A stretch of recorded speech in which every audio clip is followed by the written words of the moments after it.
about production today. Give you guys a few tips on what we do and how we make our records sound as they sound.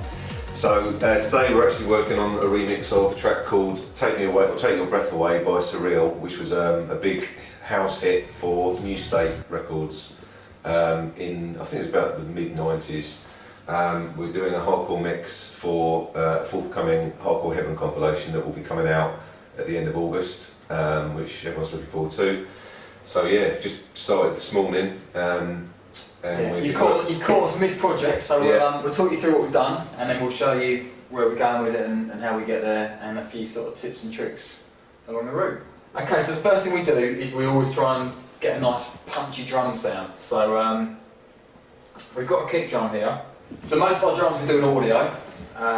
The loops we tend to use either as audio and we'll time stretch them, or we'll chop them, or we might even make them into Rex files and then put them into Cubase.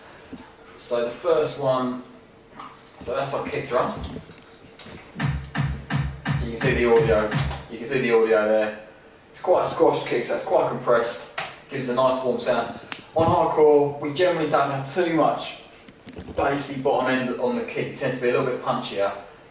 We let the off bass do the weight to the track. A lot of the time we find that with kicks and basses we tend to use them from sample CDs or from synths. But if they don't work straight away, rather than trying to compress EQ and trying to shoehorn it into the track, normally we find it's just the wrong kick or it's the wrong bass. So we'll go through, we'll find the track, maybe a little bit of EQ, tiny bit of compression or limiting just to get it to sit in the mix. But generally, if you're trying to change the sound too much, 9 times out of 10 it's the wrong sound, it's not going to work, the frequencies aren't right. So we just go back to the sample library and find a different sound. We used to layer the kicks quite frequently, it's probably going back about 10 years, but we've since then realised that, like Chris was saying, you really just need one strong kick, and if it doesn't sound right with layered kicks, it just sounds messy, it just doesn't work. They cancel each other out, frequencies hit each other and it just doesn't work. So basically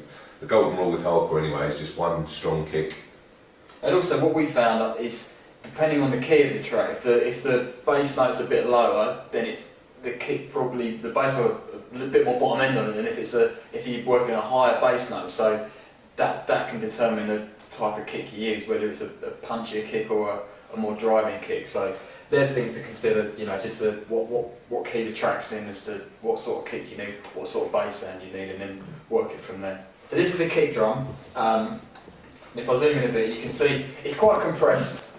Some kicks will go more kind of like a triangle straight down and have the weight at the front. Where this has already been compressed, it's quite long, and then it tails off there. So it gives you quite a full kick, and it fills the mix quite nicely.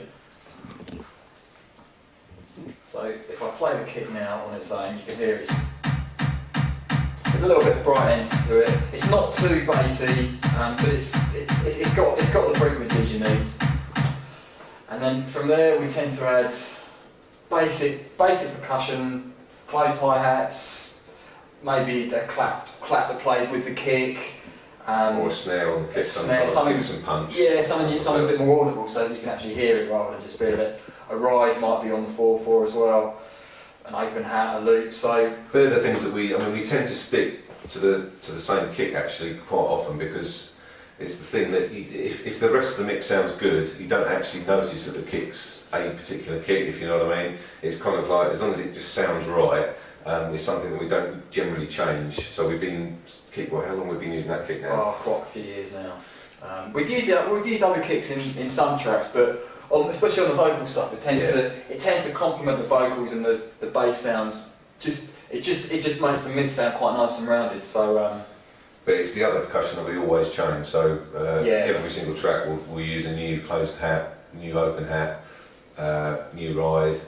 And there's so many different ones to choose from. I'm sure you readers will know what you can get it from. There's so many sample CDs available. That's what we do. Yeah, different loops, different shakers, all sorts of things, just to make the drum sound different. So if I play some of the drums, so we've just got a very basic closed hat, nice and bright, doesn't need any EQ to it. Maybe take a bit of bottom end off it if it's a bit muddy. On top of the kick, sometimes we add a clap or some sort of tail that gives it the kick a bit of length. Because the kick on its own, once you add the clap, and what we'll do is we'll sidechain the start of the clap. So if I zoom in on here, you can see that the start of the clap's been slightly sidechained, so the tail is the bit that you hear rather than the start. You still hear a little bit of definition for the kick, but most of the volume's on the tail. So that just gives it a little bit of length, which is what most people want. The other thing we tend to add is a ride, which just gives the mix a little bit of sparkle, just a bit of top end. There's not much else doing it.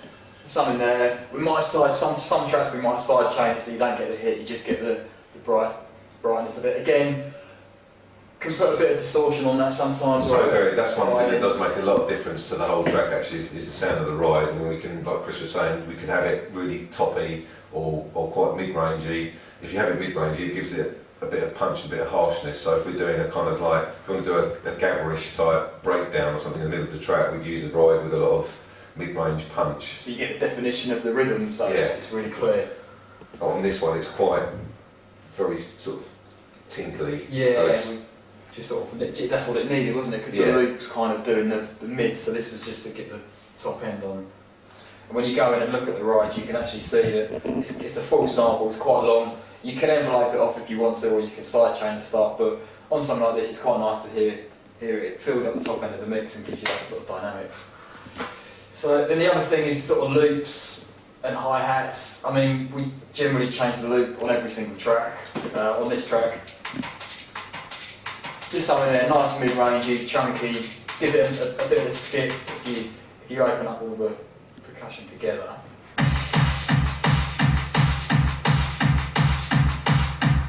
So if I move the loop in and out, just gives it a little bit of rhythm, so you're not dealing with just a straight 4/4 beat. And then the only other thing we add is some hi-hats. On this one we've actually got two hats. We've got quite a short hat, which just gives the kick a nice little bounce. And then a more regular kind of hat. Just a little bit longer, so that once everything's playing, you've got your stabs, your bass, everything playing, you can hear it. If it's too short, it will get lost in the mix, so sometimes you need it with a bit of tail. If I go into the two of them, you'll be able to see the difference. So one's really short on a sort of 16th, and that's more of an 8th length, which is the same, give or take the same length as the bass, and it'll just fill the mix, but more importantly, you'll be able to hear it when everything's in. The only other thing that we'd add to drums is a crash that you bring in every time you maybe want to introduce a sound or something.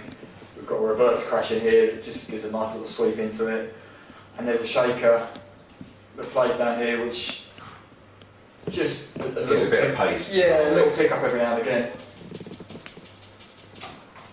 Just a busy sort of 16th shaker. Haven't done anything particularly clever to it. It just sits in the mix and picks it up. So that's pretty much our drums. If we play them all now.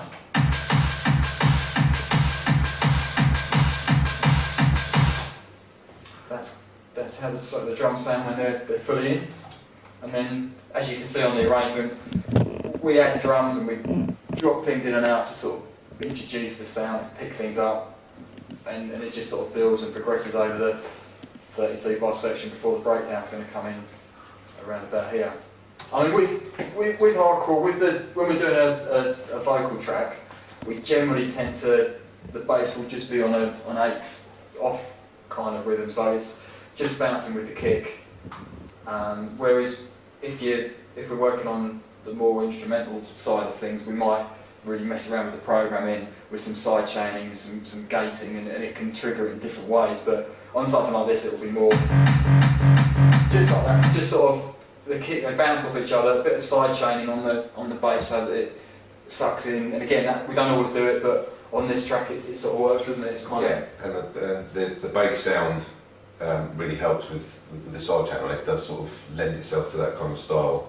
I mean, as it happens, we've actually got two options on this one because we're not that far into the mix, so we were playing around with a couple of ideas. So there was the one you just heard, and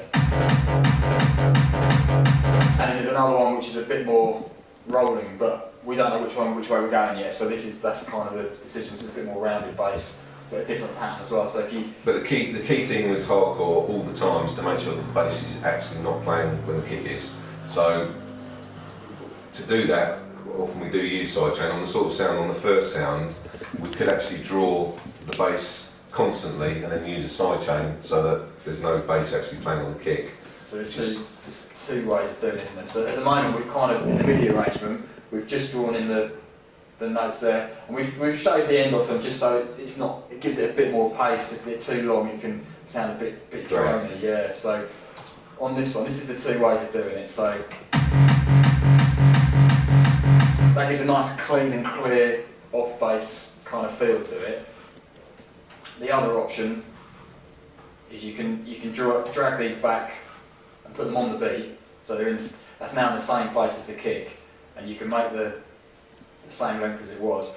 But what the sidechain will do is it will kind of silence the start of it, and you'll hear it coming in from here. So it's a slightly more enveloped feel to it, but you lose the immediacy of it, don't you? Yeah, turn the sidechain on and off and it sort of demonstrates it quite well. So that's without the sidechain on. That's without it on. Once you turn it on. So it's kind of like putting the bass on the off, but it gives it a slight little envelope. If you listen very carefully, you can hear it sort of just slightly up, which makes it sound a little bit more stylish. And you can play around with the sidechain as well, the amount, so it can almost sound late, or you can have less of it, so it's just feather in the front. It really depends on the sound though on the bass, because one style of hardcore that's very popular is bouncy, which is, you know, a lot of people really do like the bouncy sound. As soon as you put a sidechain on it, because it's enveloping the start of the bass, it's not quite as punchy. So sometimes when we're doing really bouncy tracks, we just won't use sidechain at all. It's better to have it clean if you get a really good punchy bass sound. There's different ways of sidechain. Within Cubase, you can do it with the Cubase compressor. So you load in the basic Cubase compressor, and the key is to turn that little button there, orange. That activates your sidechain, and then you can sidechain it via the kick. But we actually use the Vengeance sidechain. Just the presets in there are fantastic. You can play around with. There's an offbeat one, there's a 16th one. They're really good sound. You can mess around with the EQs a bit as well. And it just works for dance music. The guys there have clearly done their homework. Yeah, it's what they specialise in, and they know what they're doing. So that's what we use. So on this track for our bass sounds, we're using a synth called Nexus, which made by REFX. And it's a great synth, it's really good for leads and everything, but it's got some great bass sounds in it. This one's actually from one of the expansion banks, and it's, I mean, there's just lists and lists of bass sounds. They're all really cool.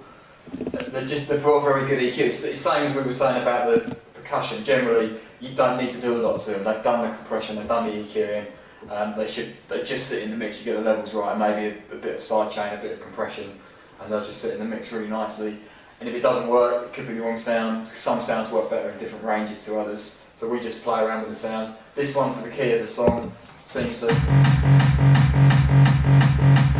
be quite cool. It's a nice note. It's still quite bouncy. The only problem really with Nexus is that because it's so good, so many people have got it, and so obviously it's kind of like caned a little bit.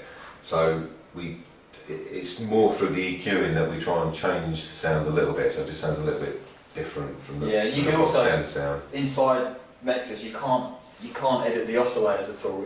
All you can do is it's got different layers of sounds. If I show you on this sound, I don't know if it's made up of more than one layer. This is actually only made up of one layer, but down here it will list 1 to 4, and they're different instruments on the mix. You press the mix button, and you can turn them off. You can transpose them, detune them, turn the volumes up and down, but you can't actually change what sounds they are. So it's not great for creating sounds. It's more for lazy producers like us that like to use presets, because things like Massive are brilliant for creating sounds, but things like Nexus, the sounds are already made. You've just got to choose the right one and maybe mess around with the EQ within the synth and the levels of the sounds that the synth's actually made up of. For a bit of a change here, Simon and I are actually experimenting with different notes in the track, so you can see they've actually really branched out on this one. We've actually got 3 different bass notes. Well, we discovered this thing the other day. Yeah. This is called a keyboard, and believe it or not, they actually play different notes. We never knew that. We just played the same note every time. And if you look at Cubase, they nicely colour them for you as well. So those of you that struggle I with need the to use it alphabet. like painting, you'd be alright with this. Perfect for us. So anyway, on this particular track, when the bass notes change, some sounds the basses are too high and don't have any power, but when you transpose the whole thing down, the low notes can be too low and kind of fart out. So this is the other thing why you have to try different sounds. On this particular one, we found this sound worked on the F sharp, and then once we went down to the sort of C sharp, it kind of worked as well. On some sounds they're just too low and they're really farty, so just about tough enough. But if you were to go down much lower, you can see there's nothing there, so it's finding the right sound for the range that you want to be working in. So this sound works great in this track, but on another track it could be too high if you transpose it up the octave. Just about okay there, but up on the F, far too high, there's no bass to it. So it's just finding the range of the song and the bass sound that fits. So that's probably one of the most important things, I think, the bass. The next thing we needed to do on this was to try and work out the chords that play behind the vocals. So we were just on a piano sound. We're trying to work out the chords and.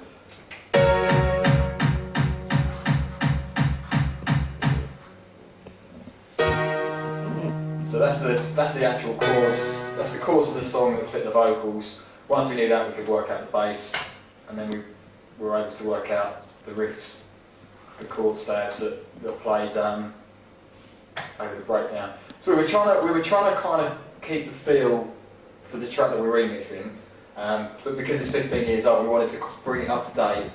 So we're using, because it was a trancey house track, we were trying to use some plucky sounds to give it that feel, ones that maybe open up a bit more to give it the energy when it really kicks in. And that's actually at the stage that we're at now. We haven't decided on main sound yet, but we've kind of got ones that do work. It's whether we keep them or not, we'll probably keep looking for a bit. But for the sounds we've got, we found sort of two plucks that work quite well, and then we added another pluck just on playing the bass notes to give it a bit of depth. Because it was lacking just a. So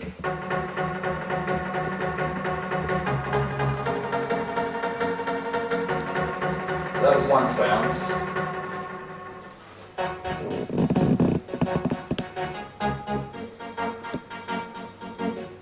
And that's quite modern, that's giving it like a bit of a modern tinge.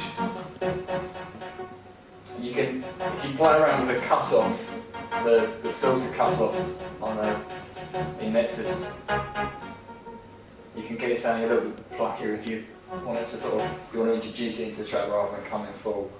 So that's the two sounds we found when we played them together.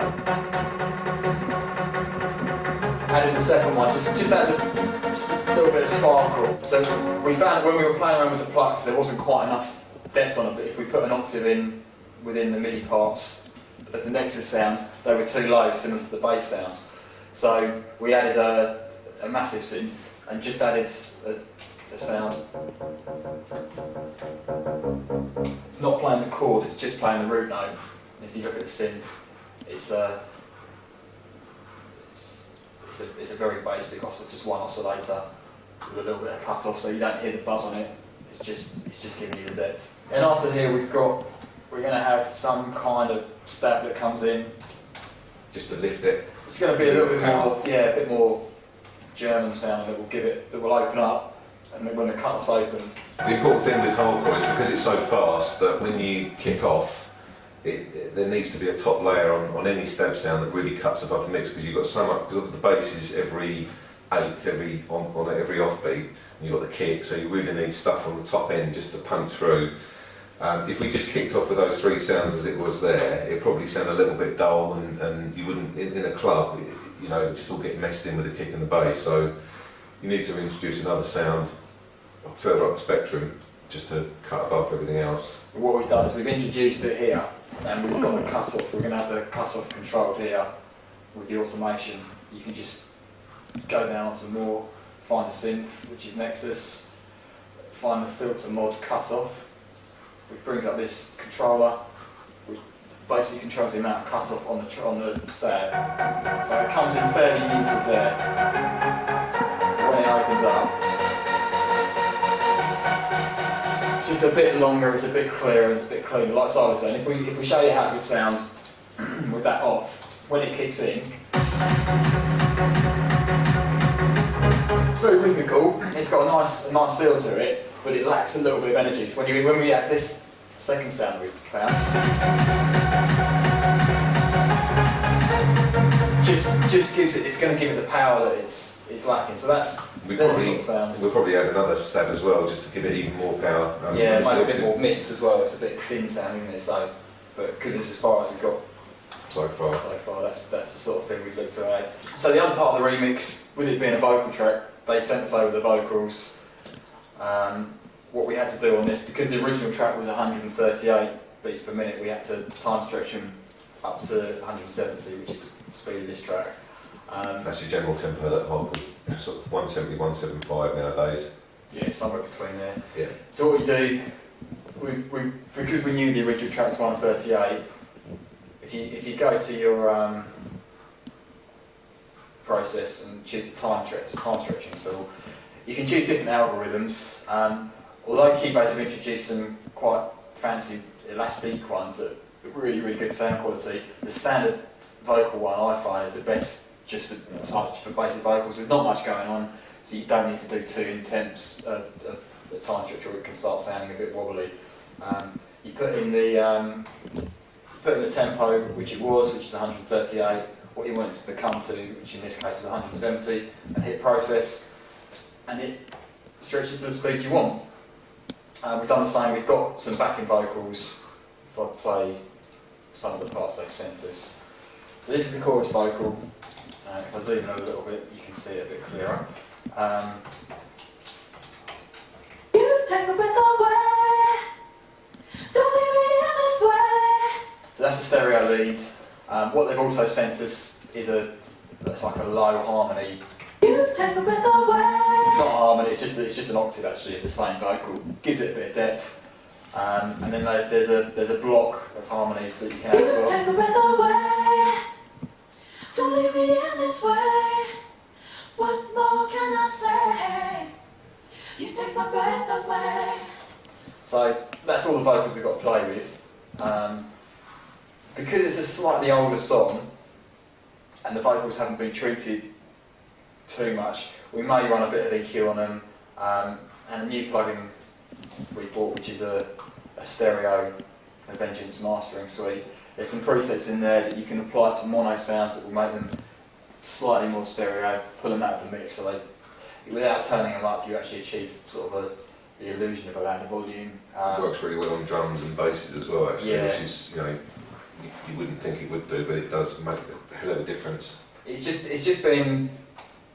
kind of getting a modern sound, but you don't want it to be too stereo, because if it's too stereo, most club systems are mono, so from when you're DJing, you'll find that you might mix something down in the studio and then it sounds great in the speakers, and you go to a club and you can't hear the things that you've put all the stereo effects on, because the actual real sound is a little bit quieter, it's the effect that's louder. But when it switches back to mono, you'll lose a lot of volume. So you have to be a bit careful, you don't want to go too stereo. It might sound fantastic in your studio, but when you take it or give it to DJs, they probably won't be that interested in playing it, because the levels will be a bit all over the place. So that's kind of what we tend to do. They're the sort of things we check when we're DJing. Is it's all well and good.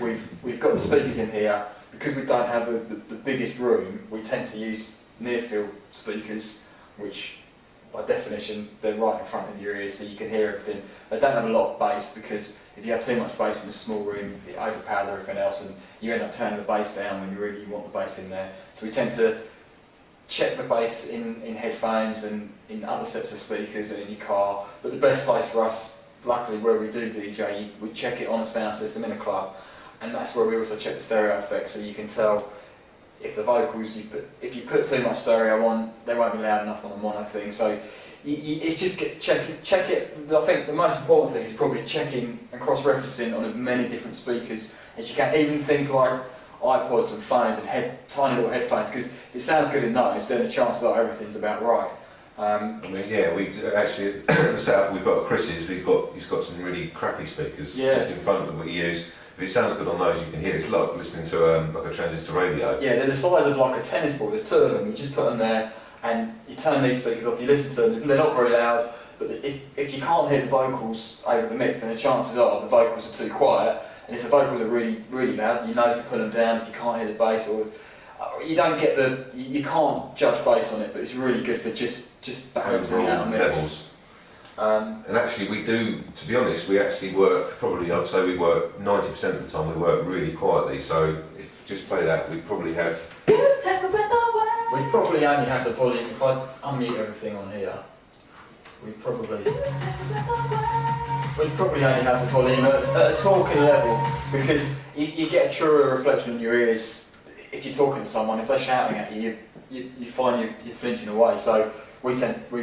And also, we've noticed stuff over the years, obviously we're getting older, but when you're working on the track, your hearing really does deteriorate during the day. So we always find that when we're trying to do mix downs after, if we do a track in a day and we mix down on the same day, it's never right. No, we come back in the morning, don't we? And yeah, because your high end hearing goes sort of later in the day, so you always turn all the tops up and stuff. So. Yeah, so we generally we'll work on a track and then we'll mix it the next morning, won't we? Yeah, but keeping the level down actually does help with that, because it doesn't knack your ears up so much. Yeah, it's no different when you go into a club and you come out and your ears are kind of ringing. If you've got a full 10 hours in the studio of that, then it takes its toll.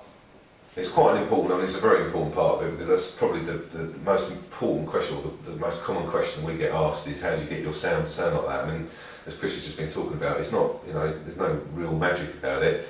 All the sounds are fairly sort of standard, and it's just about, it's just common sense and just getting things to sound right in your ears. If you've got things blaring out all day, you're never going to be able to get the levels right. So that's how we work. Some people that I work with, they tend to really crank the volume up so they can. I mean, they'll say to me, "Oh yeah, so I can vibe the track." But we tend to find that if you can't vibe the track off a low level volume, then maybe the track's crap. Maybe the track's not very good. You should either like a track or not. If you're falsifying it or just because it's loud and driving, it's good, then maybe it's not good. And that's kind of our philosophy, that if it's not good quiet, then it's not. Yeah, general rule is if it sounds good quiet, it's going to sound absolutely amazing loud. So that's our thing. Yeah. The final thing that we'll add to the track is some sound effects. Tend to get them either from synths or from sample libraries. Just white noise, explosions, little bleepy things, just things that fill out the mix, make it a bit interesting. But we generally do that at the end. We did sometimes, like we did today, we'll find a few before we start the arrangement, so we can add a couple of basic ones. They're things just like a basic kind of down sweeping white noise. With a little bit of side shade on that, so when you might use that one when it's kicking in with some bass, so it just sucks away. And then we might reverse them so that they sweep in. So I think just the odd an 808 just to give a bit of depth to an explosion. Things like that, really. I mean, they're kind of the finishing touches. You generally we don't add those until the end. We might put a few at the start and then we'll copy them over and use them as and where we feel we need it once we've got the arrangement of the track, the flow of the track and the mix down. Okay, well, hopefully it's been a bit of help today. We've shown you what we're going to do to this surreal track. We're going to finish the arrangement, probably mix it down like we said tomorrow morning. And yeah, we're pleased with how it sounded so far. Hopefully you've got some building blocks are there. So obviously there's a lot of work to be done yet. And like we said, some of the stab sounds we probably we will change. We always do. If it's not quite working right. Yeah. So we've still got this is how long have we been working on this now? It's probably 3 or 4 hours. Yeah. So, we've got another 8 hours work maybe until it's mixed down stage. Shape, and then we'll mix it down. We'll check it in the clubs and probably come back and tweak the mix a little bit, and then we should be done and happy with it. Sometimes we edit the arrangement as well afterwards if it's not flowing quite right on the dance floor. Hope you've found it useful, and you'll find a lot of our sounds and samples on a new sample CD. So on a sample CD on the Monster Sounds. It's just come out, so check that out. You can get it through the Quash website. Yeah, get it on our main website where we release all our music. Is www.quashrecords.com. And that sample CD is available via a link on that site. Hope you enjoyed watching us. Respect. Catch you later. Make sure you check this out on the Hardcore Heaven compilation coming out soon. See you later.